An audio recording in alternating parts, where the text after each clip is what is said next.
Producers, how's it going today? In this video, I'll be teaching you guys how you can make a sample hold forever. This effect can be used on vocals or on instrument samples or even on chords and 808s. So I'm going to show you guys just a few examples of each. So first of all, we want to get a sampler. So a new MIDI track and then sampler. And I'm going to start with the acapella, actually with the 808. So we're gonna get this 808 right here, and this is what it sounds like. I'll have to solo it. So as you can tell, as I start playing really high, it runs out very fast. So what we want to do is we want to go down here into the sustain mode. We want to hit this double arrow right here. This means it's gonna keep looping forward. And what I like to do is also right click this and then hit normalize volumes. And this brings up the volume of everything. So when we're looping, we're going to drag this arrow right here. This first arrow is the start point. So where you want this sample to start.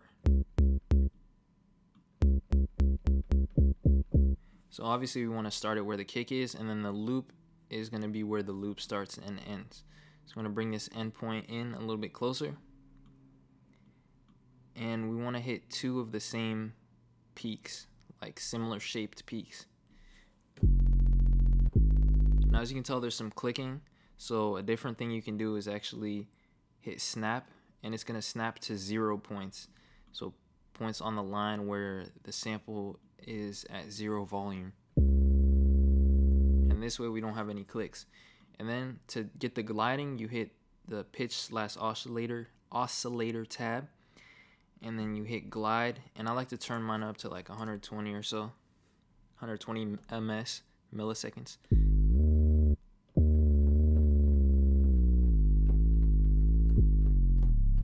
And then you have a gliding sound. So that's how you do it with the 808. It's the same way with other instruments. So we can get this organ right here. Again, it's very quiet, so I hit normalize volumes.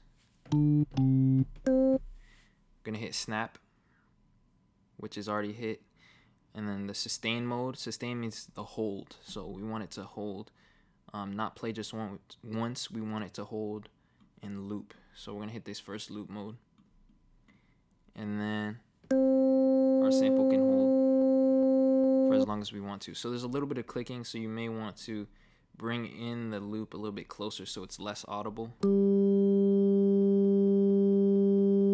The less the sound fluctuates between the two loop points, the more perfect it's going to sound. So when you're getting clicks and all that, it probably means there's an abrupt change in volume or pitch. And again, for our organ, we can do the glide, but what I want to do is just turn it off so I can play chords. And we can just hold that sound for as long as we want to. So if you have a very complex sample like this chord right here, let me just play it. It's going to be pretty impossible to find a zone where you can just loop it with the two arrows like that, loop it forwards. You're gonna have to hit this mode right here where it's looping forwards and backwards. So it's gonna play through this, and then it's gonna come back and it's gonna bounce back and forth rather than going straight. So we're going to hit this.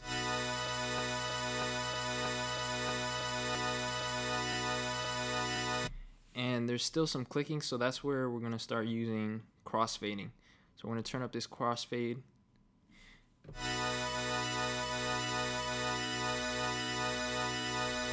And now there's still some sort of wobble to it, like it's not perfect, but at least it blends in with a mix well. There's no clicking or anything. And what I like to do again is go with gliding, and since this is a chord, it kind of sounds cool when you're gliding between two different notes. So if we want to do this effect on a vocal chop, we're just going to grab the sample, which in this case it's an acapella, and it's going to be a little bit more complicated in this example because we're looking specifically for a point where the volume is steady and where the pitch is being held perfectly, or as close to perfectly as possible. So we can kind of scrub through this and play different zones until we find a nice note.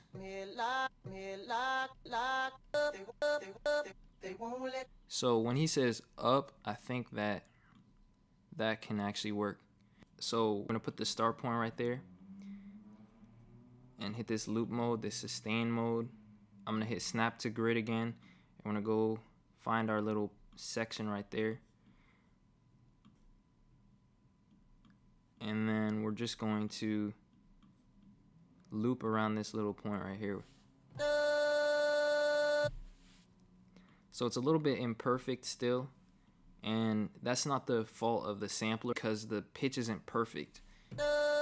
So ideally you'd want to find an even better location, but I think at this point, like, it's so close to being right that you wouldn't even hear it in a mix, so it's not that big of a deal.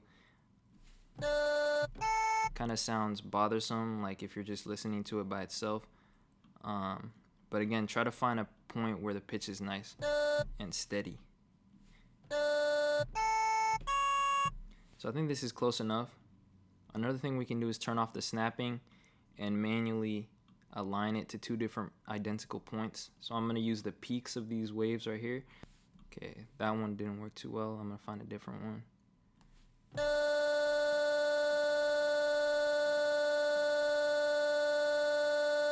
And to be honest, I think this is as good as it's going to get for this particular sample. But for the sake of this tutorial, this is what I came up with.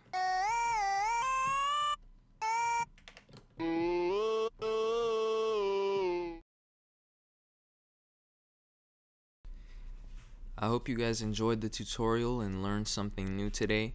So really, there's two things you want to make sure is going on when you're looping. You want to make sure that the volume is steady to avoid clicks, and that the pitch is steady as well to avoid any unwanted vibrato. And finally, actually there's a third thing that you need to make sure of, is that the sample is not changing, like it's not having any filters moving in it when you're looping it, at least not within your loop. So anyways, I just wanted to thank you guys for watching. I'm also doing a plugin giveaway in the description that I did for 10K. It's still going on. And other than that, leave a like and subscribe. I appreciate you guys for watching, and I'll see you guys next time.